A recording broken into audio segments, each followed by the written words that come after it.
now, but anyway, we'll keep going. Okay, so I'm going to ask another rude question. When do you stop seeing a coach? It depends on this. The same as everything. It's like letting a child go when they're 18. You know? Oh yeah, don't talk about that. I've got a 12-year-old. I'm not ready for that. Yes. But it's a case of when you feel comfortable that you're on the path that you were seeking at the start when we set the goals and we set the rules for what we were going to achieve and the targets. And I feel comfortable that I can let you go on your own. And it's building up that confidence and knowing that you're on the path. And there'll come a point where you'll say to me, do you know what, I'm okay, Nigel. Yeah. And that's my job done. To actually get someone from point A when they're scared to walk out their front door and they don't know where they're going, they don't know what they're doing, they don't have the confidence in themselves, to see in them, whether it be 5 weeks, 6 weeks, 10 weeks later, however long you've worked with them, and see that they've changed, see the growth in them, see that positivity change in them. And I've given them tools and I've given them that confidence. They are worth it. Yeah. And they've got that power within themselves. I mean, okay, because I have done a bit of self-development through the course of my life for various reasons. And one of the things that I did was, after my marriage broke up, I went to like a weekend personal development session because I wanted to make sure I wasn't carrying stuff from my own parents' divorce, and I was like to think I'm relatively enlightened. Yep. And then I remember coming off the weekend going, yep, I'm good. I'm like, yep, focused. I'm like, I'm going to take over the world. And by week 3, I was back doing the same stuff I was doing beforehand, the same. How do you keep that going? Like, so, I've come to you for 10 weeks as a coach. I feel like I've made progress. You let me off like a bird into the, the wild, wild world. Why, how does somebody keep that going? Because when you said the initial one is you went to a weekend. Yeah. And they've given you a snapshot of what you can achieve. And they've raised your vibration, they've raised your aspects, they've raised your positivity. But then you've never had that support since. And you go home and you sit there and go, great, they've taught me all these tools, but how do I use them? How do I do it in my day-to-day life?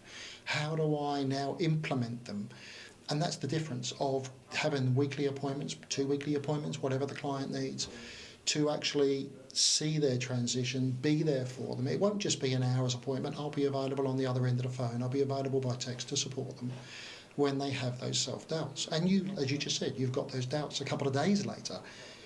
Building that momentum up of that and the support, and they're giving you the tools to end up being able to manage yourself. But you've already implemented those things in your life. Whereas going on a weekend trip, you come home and none of that applies to your day-to-day job, a day-to-day life.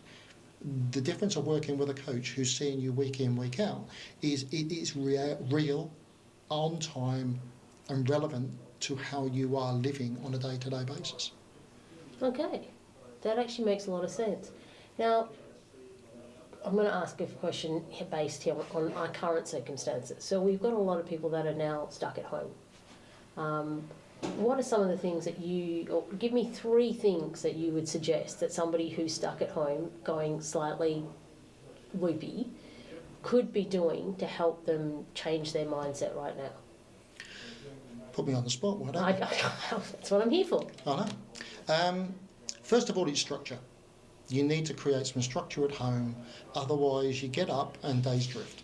And all of a sudden you get to 3 o'clock and you think, I haven't done nothing. I've enjoyed that TV series that I always wanted to watch. Having some structure and taking a positivity out of the time off that we have, whether that be building relationships up with your children, as you are, we talked about before we came on air, of you mentoring your children, and doing some schoolwork with them, some homework with them. Sometimes you might not have had to have that opportunity. So you're building up that bond and that response and life connection with your son. Doing some personal growth, reading that book you wanted to read, watching those YouTube videos, but you're not wasting time on those videos. You're learning, you're gaining something out of this negativity time and putting the positive in place. So that could be really good for you as well.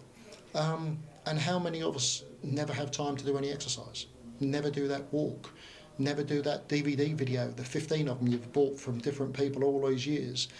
Put one on, start a program, but have a structure. So you're up, you look after your children, you get your life in order.